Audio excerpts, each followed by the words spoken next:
வெளி நிலவரம் தெரியாம நான் பாட்டுக்கு வீடு தேட ஸ்டார்ட் பண்ணிட்டேங்க. லாஸ்ட் ஒரு 2 நாளா வீடு தேடி தேடி அலைஞ்சு, ஐய்யயோ! நம்ம இருக்கிற வீடே பெட்டர். இந்த வீட்ட போய் காலி பண்ணலான்னு தோணுச்சுன்னு அந்த மாரி ஆயிடுச்சுங்க. எங்க பக்கம் தான் இவ்ளோ ரென்ட்டுன்ட்டு வேற 2, 3 பக்கம் போய் தேடினோங்க. அவங்க சொல்றாங்க 30, 40, 50ன்னு போறாங்க. என் பட்ஜெட் பார்த்தீங்கன்னா 18, 20க்குள்ளங்க. அந்த மாரி வீடு போய் பார்த்தா எல்லாம் புறா கூண்டு மாரி இருக்கு. மூச்சு விட முடியல, வெளிச்சம் வரல. குட்டியோண்டு கிச்சனு, குட்டியோண்டு ஹாலு கம்பேர்ட் டூ இப்ப இருக்க வீடு. எனக்கு இப்ப வீடு மாறுற ஆசையே கிடையாதுங்க.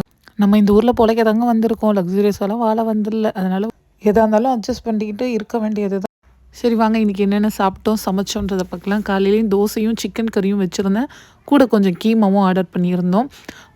வீக்கெண்டில பார்த்தீங்கன்னா, ஒரு பிரியாணி ஒண்ணு ஆர்டர் பண்ணியிருந்தேங்க. என் வாழ்நாள்லயும் இப்படி ஒரு மோசமான பிரியாணிய நான் சாப்பிட்டதே கிடையாது. சுத்தமா நல்லா இல்ல. ஐய்யய்யோ!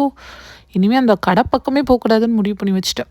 இதோட யுஏஇல வின்டர் ஸ்டார்ட் ஆயிடுச்சு. எல்லாரும் கேம்பிங்க்கு போக ஸ்டார்ட் பண்ணிருவீங்கல்ல. எனக்கு கேம்பிங்ல ரொம்ப புடிச்ச பிளேஸ் என்னன்னா, வாதி டேம் தாங்க. ஒரு 2, 3 வீக்ஸ்ல பார்த்தீங்கன்னா, நல்லா குளு குளுன்னு ஆரம்பிச்சுரும் கேம்பிங் ஸ்டார்ட்